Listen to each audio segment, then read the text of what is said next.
You're in the water loop.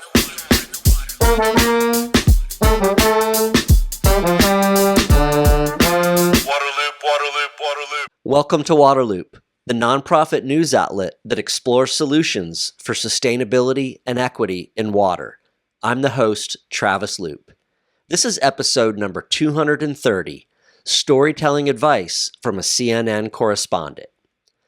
The fact that there are over 2 million people in America without safe drinking water and adequate sanitation in their homes does not receive enough media attention or public awareness. There are lessons on how to change this, from the high-profile coverage of connected environmental issues such as climate change. This episode features a conversation with Bill Weir, Chief Climate Correspondent at CNN. It was recorded during the first ever gathering of the U.S. wash sector organized by Vessel and held in Washington, D.C.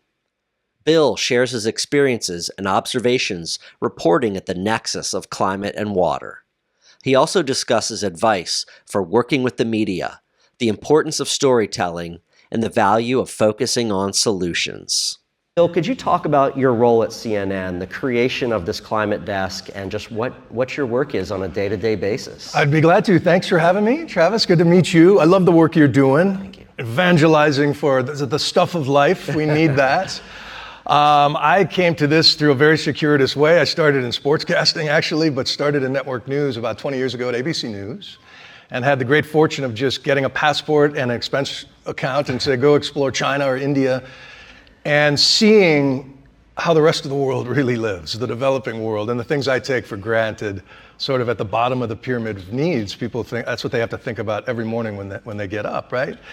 I got to CNN, I did a show called The Wonder List, where I went to the wonders of the world and wondered what will be left of them when my daughter's my age in the year 2050, and we shot in 30 countries, and so I got to see some really great examples of the way people work with water from the Netherlands, water diplomacy, believe it or not, in the Middle East. We did a whole series on the Jordan River, a show on the Jordan River and the Dead Sea disappearing. But what I came over these years of doing this is that it's not water the way we think about it, because water's everywhere, we take it for granted. But I came up with this from a book I just put out. It's water time. The water time that I grew up on, the water cycles that we knew are changing so dramatically. The first time I experienced that was Hurricane Katrina. That was my baptism as a cub reporter at ABC News. They flew me to Baton Rouge. I watched the storm come ashore. And then we were the only network that didn't have a live truck in the city as the levees were breaking. So it became a race to get in the city. I wasted half a day trying to drive in. The roads were all blocked. We tried to charter a helicopter. It was closed. Finally, I said, I can get a boat. We can go down to Mississippi. And I jumped the fence in this boat dealership in Gonzales, Louisiana, banged on the door, and the guy answered with a giant handgun. And I said, I'm not a looter. I'm just looking for a boat. Can you take me into the French Quarter? And he's like, well, we can't put on the Mississippi, but I can take you through the bayou, across Lake Pontchartrain. And I got just the thing. Hang on. And he goes inside, opens the door, and backs out a gleaming, 30-foot ski boat. He goes, I can get you in New Orleans in 45 minutes. And it'll only be $110,000. Wow. And so I call the network and I'm like, I can be in New Orleans in an hour. Can I expense a boat? Can I buy a... And so we ended up renting it for $10,000 an hour for him to take me in. And it was the eeriest thing. We go in, there was this bridge that was down and there was this automated voice like, danger, danger, as we go under the causeway. And we just scraped under, and he's like, man, if this water gets up any higher, we're not going to get out. So we're on the clock. What we didn't realize was Pontchartrain was draining into the city. Mm-hmm. And when we put ashore, 36 hours after landfall, I had elderly women yelling, please, for help or information. They were completely cut off. They didn't have medicine. They didn't have drinkable, potable water at that point. This is 36 hours after landfall, an hour from a beach. This is not a Florida key. This is an inland, river town.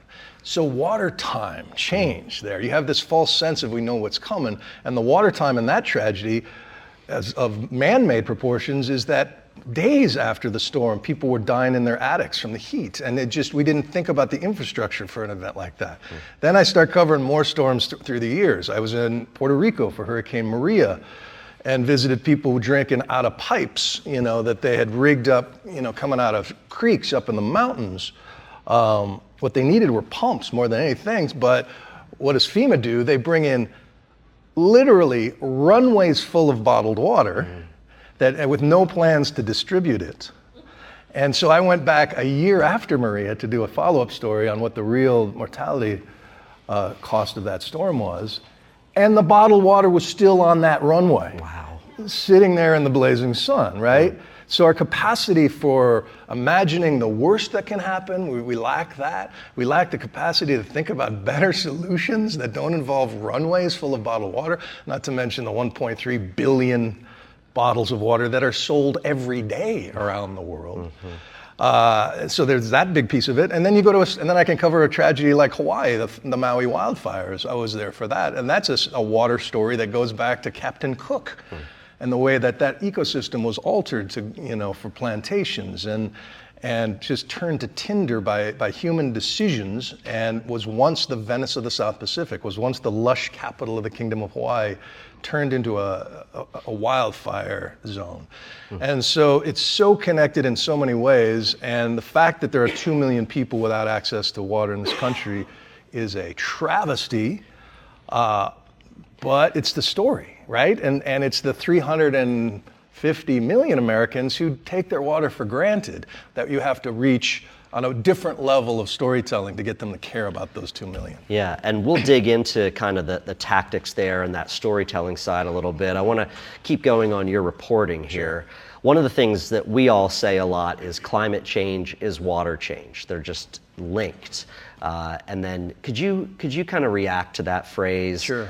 And especially through some of your other even recent reporting and the stories you've done around the country? Sure. It's the idea that goes back to,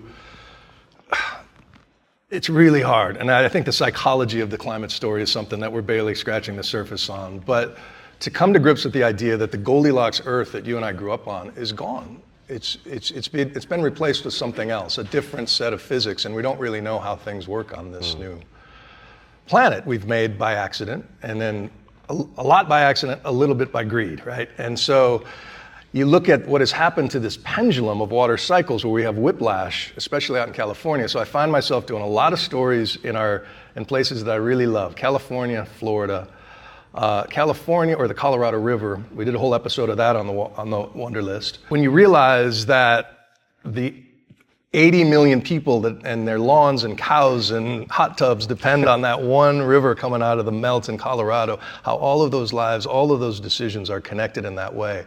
Most of us just take that for granted. But they've gone now we're in this period now of going from the worst mega drought in 1,200 years to atmospheric rivers that bring back Tulare Lake. And this is this region in the middle of California that was drained 100 years ago for farmers, but came back from the dead and is like this inland sea. It was once the biggest freshwater lake west of the Mississippi, and it's back. And what do you deal with the $1 billion worth of agriculture that was supposed to be under where that water is right now, and the lives that are affected in those places? There's the encroaching water stories I've done from Ile de Jean-Charles, Louisiana, where they've lost 95% of their land to subsidence and sea level rise. They won a $50 million grant to move inland 50 miles to high ground.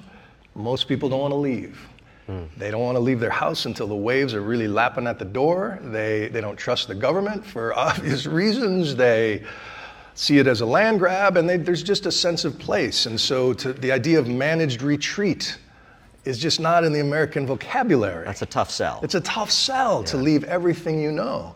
And the most recent sort of story on these lines I did just a month or two ago was up on the border of Massachusetts and New Hampshire, Salisbury Beach, where they've watched high tide get higher and higher through the generations. This is working class summer homes, but with some nice beach properties in there as well, that really pay for the tax base of the whole town. So to fortify this, Massachusetts doesn't replenish sand on private property. 100 neighbors go in, they spend $600,000 on 15,000 tons of sand. They think it's gonna last 5 years is what typically happens. It washed away one night in a single storm.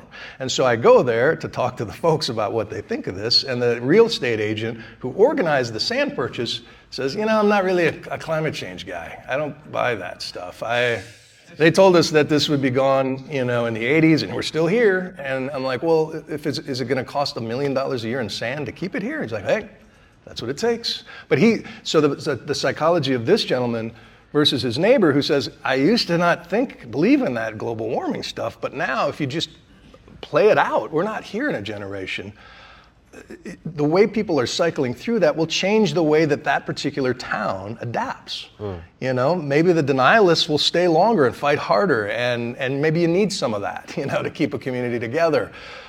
Some can afford it, some can't. And this is just one of 30 beachside towns in this one state that has to think about 1.5 feet of sea level rise and what that does to drinking water infrastructure and tax bases and all of that. So all of this is coming. It's sort of like aging, you know. We can do it well or we can do it poorly, but it's coming. And the challenge in storytelling is to get us through all of the emotion that is inherent in just those physical facts.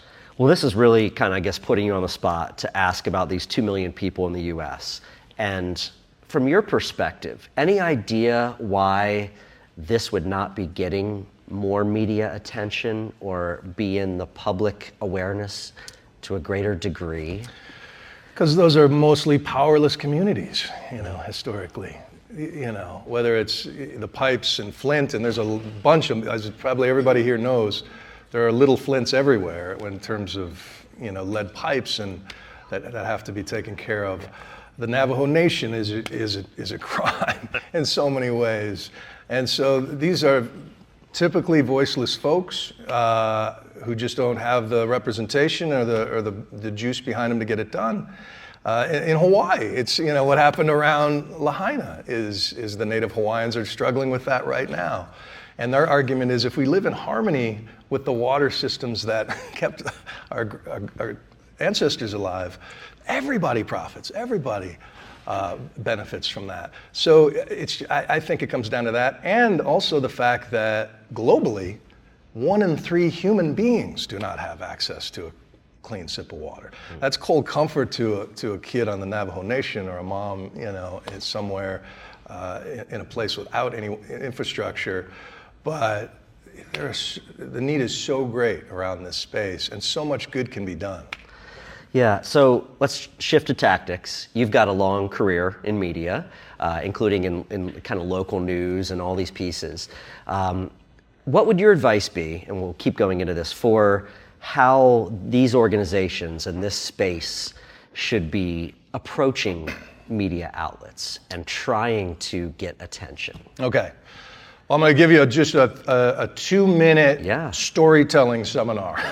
We love it. Okay. Take more than 2 minutes if you want to. Yeah. And the best visual aid for this, if you think about it later and you go on, I show this to students when I talk about scripting and stuff. And I learned this before I got into news. I learned this when I was telling you about my year in Hollywood. And I spent a year writing screenplays and really immersing myself in trying to understand the power of stories and what works and what separates, you know, the Star Warses and the Iliads from everything else. And so I brought what I learned in that place back to my journalism. But the best illustration I have of it is there's the movie Up, the Pixar movie Up, about the cranky old guy in the balloon house. There's a montage in there which is the story of Carl and Ellie and how their life story of this beautiful couple. And it's about 4 minutes long, and there's not a word of dialogue in it, and it will leave you sobbing in the end. And it is a masterclass in storytelling because it shows you that for a story to be effective, you want to know what happens next. And everything, as many rides on the roller coaster as you can take somebody on, they lean in more. You know, something great happens, well then something bad should follow that, and then you take them all the way to where at the end this couple started young and innocent and in love, and the arc of that story is it ends up with Carl, spoiler alert, old and alone. So, but that is the poignancy of that. You've taken you on a human life through that sort of thing. And so those rules can be applied to any story, whether it's a well-told joke or something where you take people on a ride, you start in a different place. And so the pitches that resonate to me, I'll give you an example. It's not a water story, but I just did this story, shot it. I was doing a chapter in my book on shelter, and found the story of a woman named Annette Rubin, who was an NFL wife. She was a bartender in Seattle. Huge dude walks into the bar. They fall in love. He's a Seattle Seahawk. She marries into the NFL. They travel around. He retires. She moves to the Gulf Coast of Florida. Has a baby. 4 weeks later, Hurricane Michael, her first hurricane she's experienced, comes right for their house. And she's Googling, what are the building materials in my county? Luckily, Hurricane Michael shifts. They're spared, but it shook her so much that she went down this rabbit hole of like, what houses did survive? What are they made of? How do I build a disaster-proof home? Talking to her neighbors who just, this is nothing to them. They went to bed, and she's like, I can't get over just the frog in the pot mentality. So I had to do something to spare other moms this fear. In the end, a year later, no experience in construction or anything, she imports an Italian technology built by an engineer who was looking to build earthquake-proof construction with indigenous material. And she's imported this to Florida and is now building hurricane-proof homes that can withstand 250-mile-an-hour winds, beautifully insulated so that much less energy use. Anyway, it's an inspiring story of somebody who just went on this journey and in the end came out in a completely different place than she started. And the water stories I've done on this space recently we did one a couple months ago where I just saw a bunch of news coming out of MIT on these laboratory partners out of Asia coming up with desalination kits and having new breakthroughs in lowering the price of desalinated water. And something about that struck me, the fact that one team was from China, another from Korea. They had a different sense of water as a need, and so they come up with something about the size of a suitcase that can do 10 gallons a day, at a price they hope to get off the shelf for $100, a product like this. That would be a game changer in the developing world. The biggest unicorn in the clean water space right now is a company called Gradient, started by 2 Indian lab partners at MIT, one of whom carried water in buckets when he was a kid, so had a different sense of this. And they started by tackling the dirtiest of wastewater. And like, if we can clean up the water coming out of fracking rigs, and so they started with oil companies in Texas and proved they could clean that up. Now they're on to semiconductor fabs, which use very clean water, tens of millions of gallons a day and has to be pristine. But they're trying to get to a place with a suite of different systems that a factory like that could recycle 99% of their water and maybe even give water back to nature. And so that's an amazing story. And in the hands of the right screenwriter, that could be an Oppenheimer of like clean water, with a happy ending, right? And it's a matter of what we value, how to remind people what the stakes are. The hard part is connecting somebody's plight on the Navajo Nation with me in Brooklyn. Like if I'm never going to go there, so I'm trying to connect them to the moral responsibility and the empathy for these folks. And shouldn't we in this country be able to take care of them? But that's only one note, and there's so many other ways at it. But it seems like in the stories that you're sharing, it's not all doom and gloom. No. It seems like there are elements of that. That's what they've overcome or they've had to take on, but it's come to some solution or some progress or, hey, this is a path forward. Exactly. So how much of that should be part of the pitches that these organizations go to media outlets and the public with? Like, not just the sky is falling, but also. Oh yeah, no, you got to take, and that's it. So I learned my own lesson doing stories on CNN. You do a 3-minute piece, and sometimes the story is the story. This morning I was live that April was now the 11th month in a row to set the hottest month, ever record. There's no satisfying season finale to that story. It is. And so, but what I've learned is the stories that do say, okay, here's something, let me remind you of why we love this thing, why it's important to us. You sort of yank the existential rug out from under it. Here's what's happening to it. But, as Mr. Rogers said, when his mom told him that when he saw something scary on TV, look for the helpers. There's always helpers. Once you look for the helpers around these, and whether it is a group, a grassroots community group trying to revive a watershed, or you've done this in Tucson, rain harvesting, you can turn that into a club. I write about this in my book, like the best way to connect out west especially neighbors around each other and nature, and especially in an arid climate, is to make check dam clubs where you go out and try to rearrange rocks and dirt to catch water, keep it on your land. It brings back grasses, brings back wildlife. All it demands is a little sweat and some camaraderie, a cold beer for the neighbors, and plugs you into conversations about the natural cycles.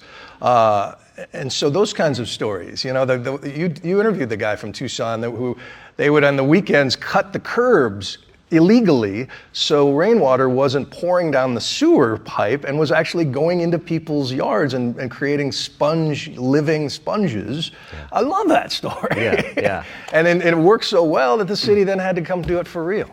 Yeah, absolutely. And then to build on this, you have published a book, and I love the book here. The title is Life as We Know It, (Can Be). Yeah. Right? Could you talk about that and how that builds on this idea of storytelling and solutions and optimism, and how those things are valuable in getting information out? For sure, yeah. So this started, I became a new old dad at the height of the pandemic. My daughter, who is now 20 years old, she was 16 at the time. And much to my amazement, my new partner and I, she very much wanted to be a mom, didn't think she could, but a little boy named River came into our lives. Great name. Thank you. Yeah. Thank you. And I'm holding this little squiggling bundle and looking out at a world on lockdown, with a COVID death ticker in the screen. And then I would spend that summer covering the George Floyd protests, and I'd been covering climate for a couple years, so it seemed like I had just brought this kid into such darkness. But I realized he's going to live to see the 22nd century, and so much happened in the first couple years of his life. Imagine what is going to happen.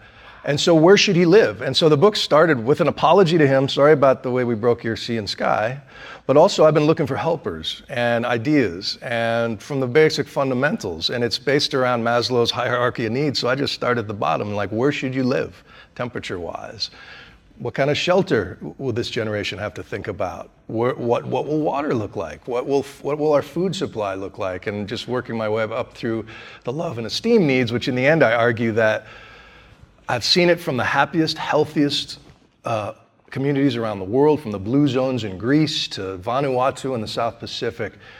These people are really connected with each other and their ecology and nature around them. There's a level of trust there that comes over time, but they're connected to their place. And we can have that, whether we're in Iowa or Brooklyn or wherever we happen to be. And if we connect with each other around, it doesn't have to be a conversation where the words climate change are even uttered, because that's so loaded politically.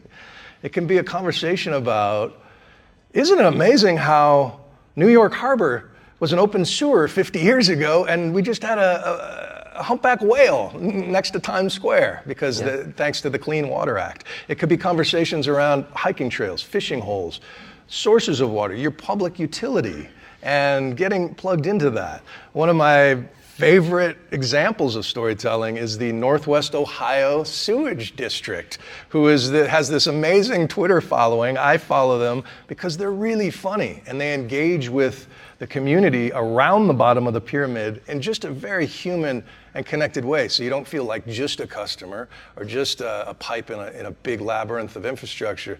It's community, and that community matters, especially when the storms hit. How should folks build relationships with and approach editors, producers, reporters, just from a very tactical way? Like, how do you do that?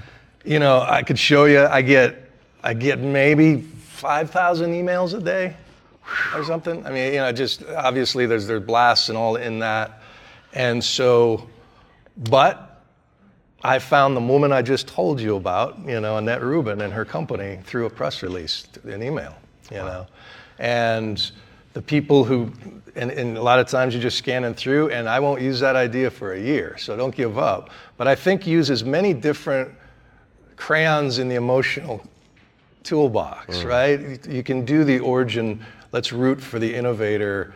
If you got a company with a great founder story, really lean into that. This is somebody, a dreamer and doer who's trying to save the world. This is one of Mr. Rogers' helpers, giving water, a clean sip of water. What could be more noble? What is more of a good Samaritan move than that?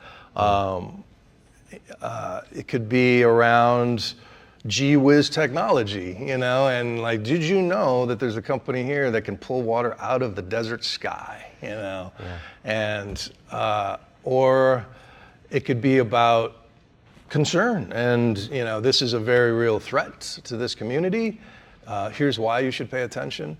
I mean, I think, we're all sort of writers, I suppose, or content creators these days. These days, yeah.